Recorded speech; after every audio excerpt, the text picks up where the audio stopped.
The leadership crisis rocking the Social Democratic Party, SDP, took a dramatic turn on Friday as the Supreme Court nullified the Court of Appeal judgment by the Independent National Electoral Commission, INEC, to recognize Shehu Gabam as the national chairman of the party. This comes after the party unveiled Adebayo as its presidential candidate and Professor Sadiq Gombe as the new national chairman during the 2026 National Convention in Bauchi State. Joining us on this show to discuss the party's convention in Bauchi and his plans to transform Nigeria now that he has emerged as the sole candidate is Adebayo, SDP presidential candidate. Good morning, and thank you for joining us, Mr. Adebayo, on the morning show.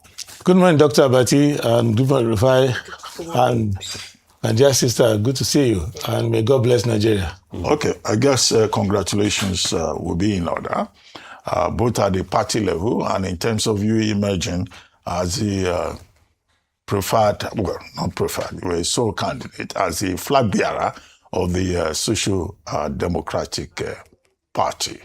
But there are speculations that the Supreme Court, having ruled against Shehu Gabam, that could have implications for relations within the party. But do you have any fears in that regard, or you are completely satisfied that there is nothing to worry about? But the more important thing, now that you are on this platform, will be what do you have in stock for Nigerian voters this time around? Why should Nigerian voters prefer you to any other candidates? You were in the 2023 process. Has anything changed in terms of what you are proposing to the public? Thank you. With respect to the court matter, it was the government and INEC that took it out of proportion. The case in court that the Supreme Court finally resolved did not have to do with the leadership of the party.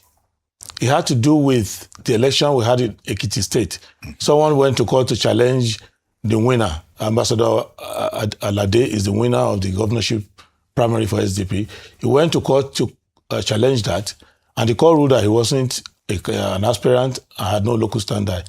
Then he appealed to the Court of Appeal, and the Court of Appeal judgment approved the fact that he had no local standard, but the Honorable Justice, Mrs. Wike, made some comments which are not part of the judgment, but the INEC used that one to change the leadership of the party, that they are obeying that obiter that's not part of the judgment, and the Supreme Court completely ruled that out. So they shouldn't even have touched the leadership at all. They should just let us know that there's no leadership dispute in SDP, and the government and INEC should not have intervened in that regard. With respect to Nigerian people, what I have in stock for them and what has changed since 2023, one thing is clear, that I ran for president in 2023, but I did not know that I was running for profit, because everything I said would happen has happened. I said that President Tinubu's policies and those who believe in those policies would ruin the economy, will ruin purchasing power for the people, and would not resort in the accountability which Nigeria was expecting, because one of the reasons why Nigeria wanted to take the bitter pill of subsidy removal was that they thought it was a tool to fight corruption. And we said, no, it's just another way to make life more difficult for you. So now what we have in offer is, number one, we have to run a government that follows the Constitution. What we have today are people in power, but they are not a government in the contemplation of our Constitution. What the government will do is that, one, the government will keep the oath of office, which includes implementing Chapter 2 of the Constitution, fundamental objective and directive principle of state policy. And every government measure will be able to comply with that. Second, if you are to touch government money, which is public money, you must comply with Section 162 of the Constitution, the management of federation account, to say that all the monies that are supposed to go to the account goes there, and that it is by appropriation that you touch government money. Since President Tinubu came, he has passed 3 appropriation acts without obeying any of them. And when we started criticizing him, he went and consolidated the 3 abominations into one. and still not obeying. At the end of the day, trillions have gone.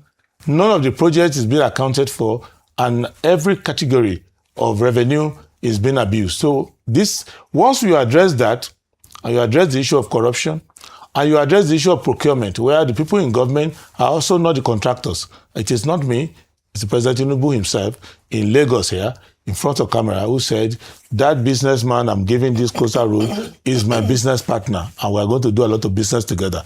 In another country, he will be impeached on the spot. So we will deviate from that, and then we'll go around the country to try to bring majority who did not participate in the 2023 election into the fold. Because if you remember, we had 93 million voters at that time. We have more now.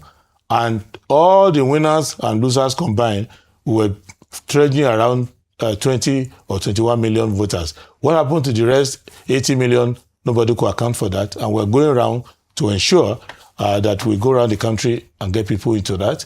And our policies is to make sure that at every level of government, the SDP has candidates who are explaining to the people what Chapter 2 of the Constitution means, and that you can never have good governance in Nigeria until you start to implement according to those guidelines. That is what we have in place. So we'll take care of education, which is not being taken care of now, healthcare, which is non-existent now at all levels. We take care of purchasing power, because no matter how much your organization pays you in Nigeria, you cannot earn an honest living. Nigeria is training every worker to be a thief or some unethical character, because one of the ways to question a Nigerian is, in reality, can your official pay your bills? If you cannot, how are you paying your bills? We are the only civilization that doesn't ask that question. Anywhere in the past, even in Nigeria in the past, if you bought a car, people want to see how did they get the money compared to your pay slip. And this is the issue. Those are the issues we need to address to have a proper economy. President Tinubu, a clever tax collector. Does it mean that if you happen to win, Nigerians will not pay tax?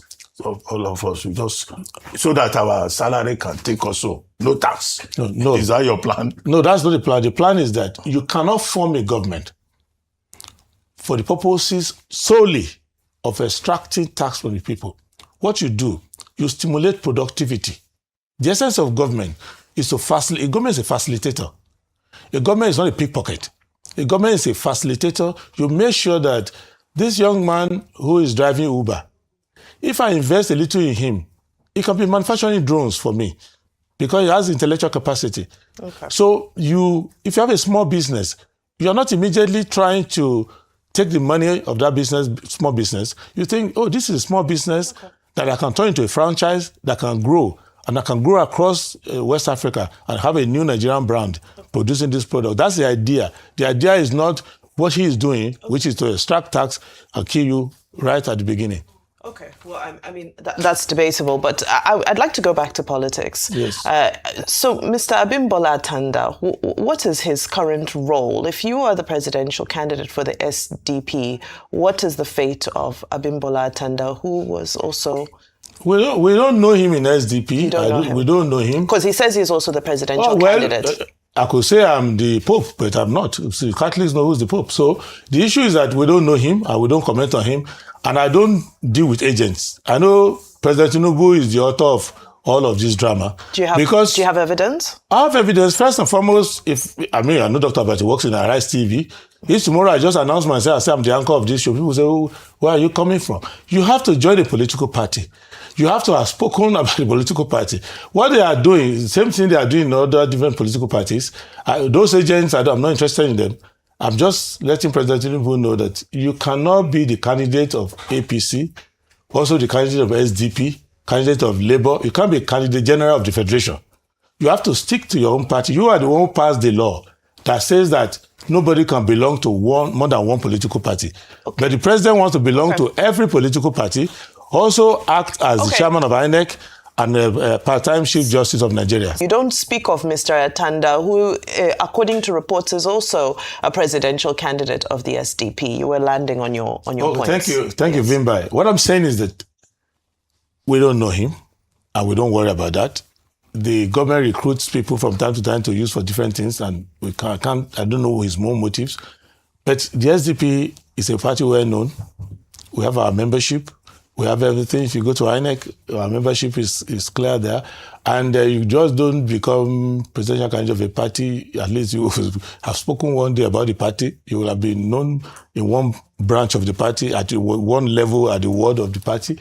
The state chairman of your party will know you. So, but we know all those games. It's not only for us. The President Tinubu is afraid. I don't know this level of cowardice at the presidential level. You have to compete against people. And you could see the option A fraud that they are doing their primary, which is just a total display of lack of maturity and statesmanship, where they want to pretend to have an internal process, but they don't have any challenger. They just pop up a toy. And the option A for which we knew growing up in the Third Republic, so you queue up behind the candidate of your choice or the picture of that candidate or image and or symbol, and then we count simple arithmetic. We are hearing people counting 1, 2, 3, 4, 99, from 99 to 300. So it shows to you that the whole idea is not to have competition.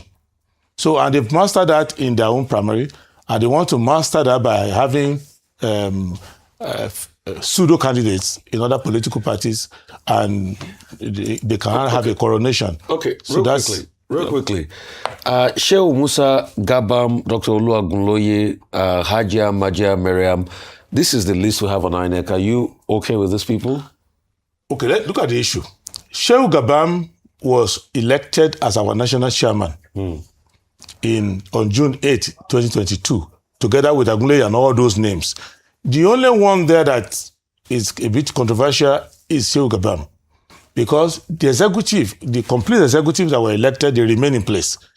But sometime last year, Shehu Gabam was suspended and removed on the ground of some allegations, which you must have seen yesterday that he was facing criminal trial. So I don't want to talk about someone who's facing criminal trial. I don't want to comment on the merits of it.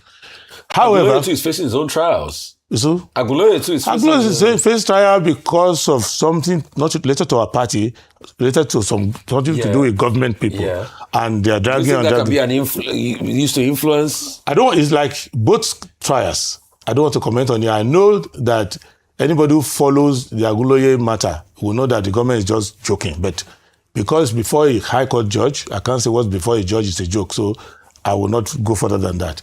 But with respect to the leadership of the party, there was a disciplinary measure taken against Gabam, and it was long ago. And Gabam has been at home since that time, facing that criminal issue.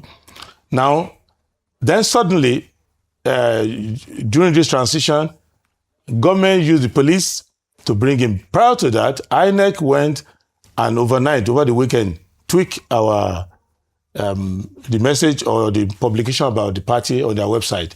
And somebody told us, looks like INEC has changed your website and put Gabam back. And we call them, they all deny. No, I don't know about it. Every director, I don't know about it. Commissioner, I don't know about it. Okay, remove it. Oh, I'm going to remove it. It remains there. And I told the party, don't worry about that, because under the law, it is not INEC that tells you who's your leadership. INEC is managing his website, leave it. They left it there. And then the next thing, police invaded the office, I was told, because I did my screening, left the office, and a contingent of police invaded the SDP headquarters, escorting Gabam to the office. Okay. So that's what happened. Okay. And the party is engaging, but the party will deal with that. My own concern is about what I will do for the Nigerian people in terms of the presidential mandate that I'm seeking. The party is dealing with that. And since they've won the Supreme Court has set aside the judgment which INEC claims they were acting upon, I think it's all the onus on INEC now to follow the law. Okay. So that's with respect to that, but I'm more interested in presidential level kind of interrogation. Okay. All right. There's still a lot of time for us to delve into that in future engagements, several months to go until the election. And we hope that we'll be able to have another more robust conversation with you. Our time for today. Thank you for the opportunity. Particularly what you meant by generational consequences. Yes. For people who are in SDP and who want to disrupt the party. Yes. What has generation got to do with 2027? Because whatever you do, you have to remember long term. It's the short-sightedness of our leaders that's making us to face this music we're facing now. Long-term consequences indeed.